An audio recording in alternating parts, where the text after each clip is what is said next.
I've got another one on the internet here. Memo outlines, well, that's my amnesty story. I had an article here where they're admitting that all the major search engines and Facebook and the rest of them are spying on the American people without warrants. I'm getting my stacks mixed up here. Oh, I found them. Thank God. Here's MSNBC. Details of 100 million Facebook users published online. Users' personal information cannot now be made private, security consultants say. So Facebook, what did he call his users? A bunch of dumb effers that trust him, and then he laughed at them. Here's the Wall Street Journal. Sites feed personal details to new tracking industry. Wall Street Journal. Here's another one. The web's new gold mine, your secrets. A journal investigation finds that one of the fastest growing businesses on the internet is the buying and the business of spying on consumers. First in a series. The issue is Facebook, Twitter, Google, YouTube. It's all come out and been admitted many years ago that they are not infiltrated by the CIA and the National Security Agency. They are. They were funded by it. Google was created by In-Q-Tel, a public operating group of the CIA. That's even in the Wired Magazine article, exclusive. Google CIA invests in future of web monitoring. They admit that. You're not in Kansas anymore, ladies and gentlemen. You're not in Kansas anymore. Go read the bioethicist reports. In fact, cue up that Fox News clip where they're promoting lithium. Now, he's promoting that in your water. He's promoting things that do similar things into your water.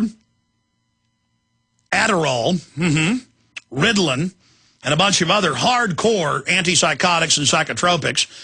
And I read the Japanese study they talked about on Fox. Japan is looking at putting lithium in the water to stop suicides, turning you into a zombie. I mean, they give lithium to people that are so psychopathic that they're chewing their fingers off like they're lollipops or something.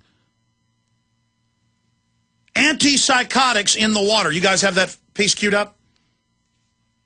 Okay, let's go ahead and roll just a little bit of this. And the reporter gets it right. And the lady says, well, no, they're not talking about doing it. They're just looking at doing it. Here it is. It's 8:32 now with only 2 weeks left of 2009. We're taking a look back at some of the most interesting healthcare discoveries of the past year. Joining us is Fox 9 medical expert Dr. Raquel Giorgio to talk about it. Good morning. Good morning. First, the U.S. has been adding fluoride to its public water supply for decades, and that's, of course, to prevent tooth decay. Well, now researchers from Japan are suggesting that we add lithium. So why is that?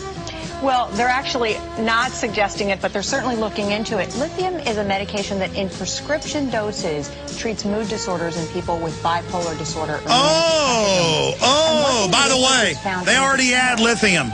Lithium's put in the Austin water supply. That's admitted. Well, I've only gone through about 3 stacks of my 12 stacks of news. And I haven't given the phone number out to take your calls. We always end up taking calls on the Sunday broadcast, but it is shorter. But I specifically, when I do open the phones up, which is we're going to do in the next segment as we start the next hour, I want to hear from you about everything I've been talking about here. Now, you heard me say that major water supplies, like the city of Austin, have some lithium. Yeah, when you hear the word sodium fluoride, that is a catch-all term for between 150 to over 300, depending on what brand they buy. It's what they scrub out of the smokestacks of the coal power plants, the coal-powered furnace-driven plants, or it is the byproduct of the aluminum industry or fertilizer industry. And so when you hear the word fluoride, not only is sodium fluoride deadly in the amounts they're putting in the water over time, as a cumulative poison, it's hundreds of other chemicals, mercury, lead, arsenic, lithium. It's all in your water. And that's what we cover in the special video that we have up on Infowars.com that YouTube's trying to censor from its front page, even though it's the top video of the weekend in news and politics.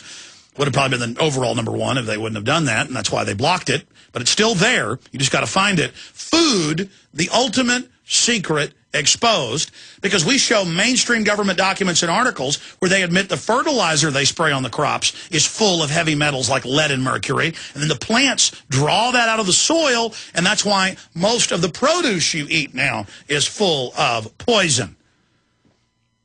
Oh, it's all there. It's all there bibliographed in the film.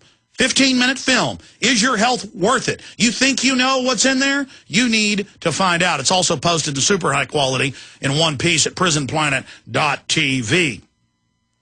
And yes, I'm fired up. I'm angry. I'm focused. I'm not going along with this. And I understand what's happening. I'm not a dumb animal that can be poisoned and conditioned and brainwashed and dumbed down. I am smart enough to recognize what's happening when they state it in all these government textbooks. I mean, I just read to you the top Oxford bioethicist professor talking about forcibly drugging the water supply to make you behave yourself. This is really going on. The question is, do you have the mental strength to admit it to yourself and wake up to what's happening? Now, tying in to this, the average doctor, the average nurse, the average dentist, they're good people. They're compartmentalized. They're told what to do. They believe they're altruistic, so they don't see the big horizon. They have a limited perspective, up close that they're able to see. But when you look at what government-run healthcare has meant in Europe, in England, and in Canada, as soon as they bring in, quote, free health care, they jack up taxes to pay for it, then they start cutting. And this isn't just me saying this. I remember when Tony Blair was still in office 4 or 5 years ago, watching him on C-SPAN and Prime Minister's questions in the House of Commons. And people would get up during the questions, other members of Parliament, and they'd say, Prime Minister, this constituent was in the news waiting 18 months for a brain surgery. The type of cancer was 90+% operable, meaning they could cure her, if you have the surgery within 3 months.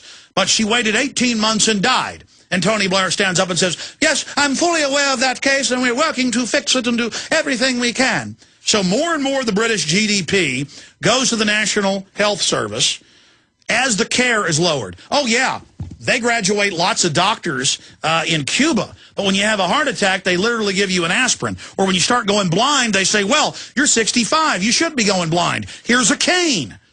That's what these bioethicist boards, that's who runs these death panels. And that's in the bill where these panels decide, through the HMOs and the insurance companies, government panels decide to lower the standard of care.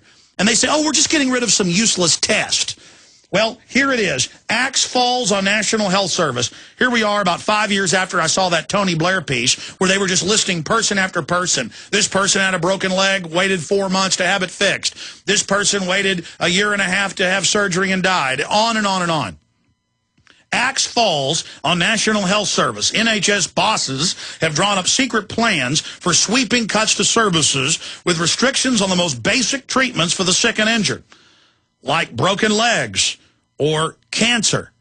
No, you don't get the health care because the eugenicists, the bioethicists say that you need to just go home and die. Meanwhile, Goldman Sachs that runs England and the United States has stolen hundreds of billions of dollars. Chelsea Clinton goes and gets married to this Goldman Sachs guy who gives her $1 million ring. It's $6 million in security. The airspace is closed. And here is a mafia family marrying their daughter off to this other mafia individual. That just shows how in your face these people are. There are $28 trillion stolen out of our economy alone in the last 2 years. That's admitted by Bloomberg. But we don't have money to pay for our veterans who have been injured. Remember Obama last year? I even had the head of the VFW on who was in the meeting with him. And Obama said, we want troops to have to buy their own insurance now. Most troops are going bankrupt in this economy. They can't even take care of their families.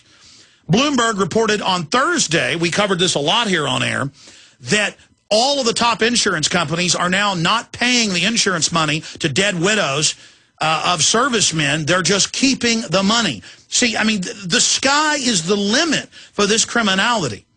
The sky is the limit. We're in a depression. I've got a whole stack right here in the financial news section where they admit we're now in a major depression. They lied and said we were out of the recession a year ago.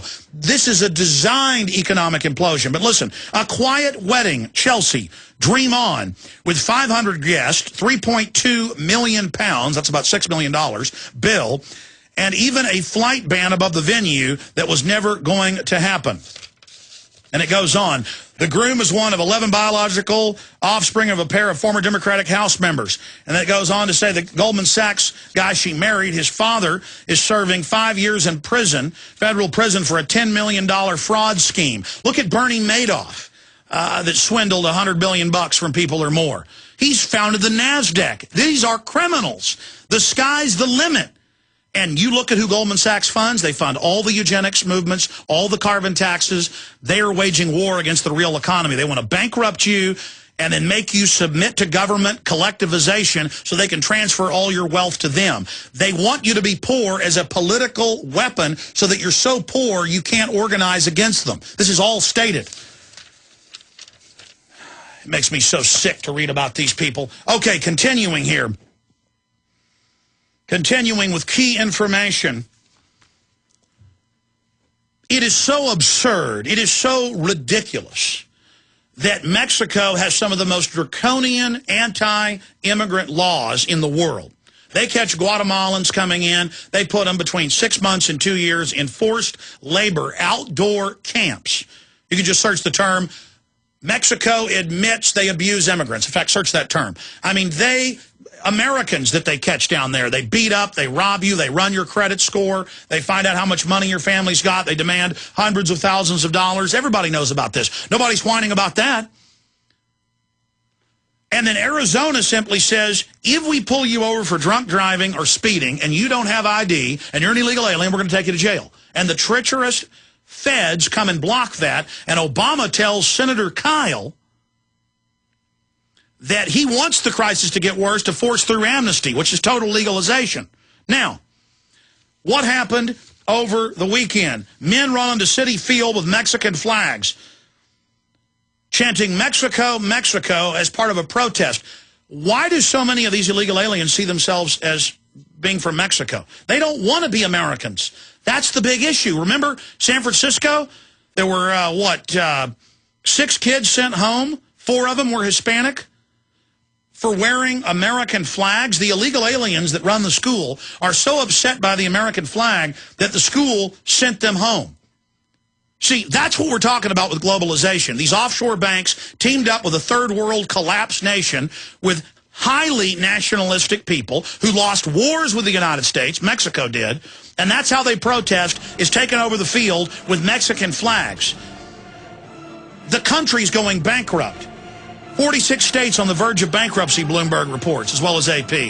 And you've got illegal aliens running out onto the field with Mexican flags saying if we don't say that this is Mexico and don't give them all this free welfare that we're racist. And if you're not for government health care, you're racist. And if you don't turn your guns in, you're racist. America is already collapsing. Mexico has collapsed. We got to shut that border and protect ourselves and tell people, if you don't like the U.S. and you want to wave Mexican flags, get out of here and stop letting people intimidate us and make this a racial issue. It's a nationalistic issue. Nobody should be proud of Mexico. Nobody should want to turn this into Mexico. Can you imagine what a sick joke this is in everybody's face? It makes me want to throw up. We'll be right back.